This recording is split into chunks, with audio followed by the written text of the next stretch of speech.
বিশ্ব ইজতেমার এবারের দ্বিতীয় পর্বের আখেরি মোনাজাত আজ। এ বিষয়ে টঙ্গীর ইজতেমা ময়দান থেকে বিস্তারিত জানাচ্ছেন সহকর্মী মনিরুল ইসলাম মিন্টু। সরাসরি সংযুক্ত হচ্ছি তার সঙ্গে। মিন্টু, আমাকে নিশ্চয়ই শুনতে পাচ্ছেন? মিন্টু, এর আগেও জানিয়েছিলেন যে দুপুর 11টার পরে আখেরি মোনাজাত শুরু হতে পারে। সে ব্যাপারে সার্বিক প্রস্তুতি কেমন দেখছেন, আর নিরাপত্তার ব্যবস্থা এ ব্যাপারে বিস্তারিত জানাবেন আমাদেরকে।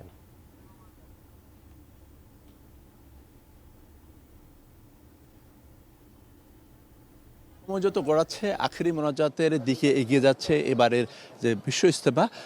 দ্বিতীয় ধাপে এবার ইজতেমা অনুষ্ঠিত হলেও তৃতীয় যে পর্বের এবার আখেরি মোনাজাত সেটি আমরা বলতে পারি। এবার নিজামুদ্দিন মারকাজের যারা অনুসারী, অর্থাৎ মাওলানা সাদ কান্দালভির অনুসারী যারা, তারাই মূলত এই ইজতেমায় অংশ নিচ্ছেন। কিছুক্ষণ আগ পর্যন্ত ফজর নামাজের পর যে বয়ান শুরু হয়েছিল সেটি কিছুক্ষণ আগ পর্যন্ত সেটি চলেছে। এখন কিছুটা বিরতি চলছে ওযু ইস্তেনজা, এরপরে যে হেদায়েতি বয়ান, সেই হেদায়েতি বয়ান শুরু হবে। এবং আমরা যতটুকু জানতে পেরেছি যে মাওলানা সাদ কান্দালভির বড় ছেলে ইউসুফ বিন সাদ তিনি এই আখেরি মোনাজাত সেটি পরিচালনা করবেন। এবং গাজীপুর মেট্রোপলিটন পুলিশের পক্ষ থেকে গতকালকে সংবাদ সম্মেলনে জানানো হয়েছে যে এই আখেরি মোনাজাত বেলা 12টার দিকে অনুষ্ঠিত হবে। তবে সেটি কিন্তু একেবারে মিনিট বা ঘন্টা ধরে কিন্তু সেটি বলার সুযোগ নেই, কারণ এখানে যিনি আখেরি মোনাজাত পরিচালনা করবেন তিনি আসলে ওয়াজের বা বয়ানের যে পর্যায়ে এসে তিনি মনে করবেন যে আখেরি মোনাজাত শুরু করে দেওয়া যেতে পারে, সেই সময় কিন্তু শুরু হয়ে যাবে। ব্রেকফাস্ট, টিফিন কিংবা স্ন্যাক টাইমে মজাদার আয়োজন মানে অল টাইম ব্রেড। সেক্ষেত্রে যারা আজকে আখেরি মোনাজাতে অংশ নিতে চান, এখনও প্রস্তুতি নিচ্ছেন না, তারা বলবো যে তারা 11টার মধ্যেই তারা যেন মূল ময়দান কিংবা এর আশেপাশের এলাকায় যেখানে মাইকের সাউন্ড রয়েছে সেই সব জায়গাগুলোতে চলে আসতে পারে। এবং যারা দূর দূরান্ত রয়েছে তারা সেক্ষেত্রে নিশ্চয়ই আমাদের টেলিভিশনের পর্দায় দেখে এই আখেরি মোনাজাতে অংশ নিতে পারবেন। এবং বলা যায় যে চমৎকার রৌদ্রোজ্জ্বল যে পরিবেশ, কুয়াশা আস্তে আস্তে কেটে যাচ্ছে এবং শীত আগে থেকেই নেই, ফলে দারুণ ভাবগাম্ভীর্যের মধ্য দিয়ে যে সেই পরিবেশ সেটি রয়েছে।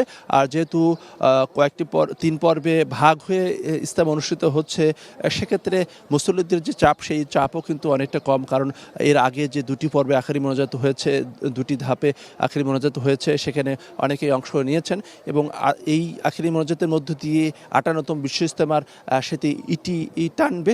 তবে তাবলিগের মধ্যে যে বিভক্তি তৈরি হয়েছে, সেই বিভক্তি নিয়ে কিন্তু সাধারণ মুসল্লিদের মধ্যে এক ধরনের হতাশা রয়েছে, কষ্ট রয়েছে, কারণ তারা মনে করেন যে সবাই আসলে আল্লাহর রাস্তায় এসেছেন, আল্লাহ এবং আল্লাহ রসুলের দেখানো পথেই তারা ইসলামের যে দাওয়াত, সেই দাওয়াত দিতে চান। এখানে তাবলিগের যে শীর্ষস্থানীয় মুরব্বীরা তারা মূলত তাদেরকে সেই দীক্ষাই দেবেন, কিন্তু তাদের মধ্যে যে বিভক্তি, সেই বিভক্তি এবং পরবর্তীতে কিছু অপ্রীতিকর ঘটনা, সেই ঘটনা তাদেরকে আসলে কষ্ট দেয়।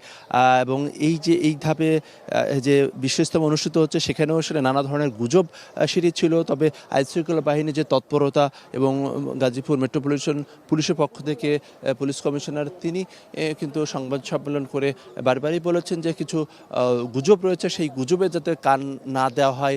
এবং সেক্ষেত্রে পুলিশের পক্ষ থেকে এবং অন্যান্য যে বাহিনী রয়েছে, কয়েক স্তরের নিরাপত্তা ব্যবস্থা রয়েছে, কারণ এখানে বিশাল জমায়েত, কয়েক লাখ মানুষের অংশগ্রহণ। এবং আখেরি মোনাজাতে আরও দূর দূরান্ত থেকে আসছেন, বিশেষ করে ঢাকা এবং এর আশেপাশে বিভিন্ন জেলা থেকে কিন্তু মানুষ আসছেন। কেউ ট্রেনে আসছেন, কেউ বাসে আসছেন, কেউ পায়ে হেঁটে আসছেন।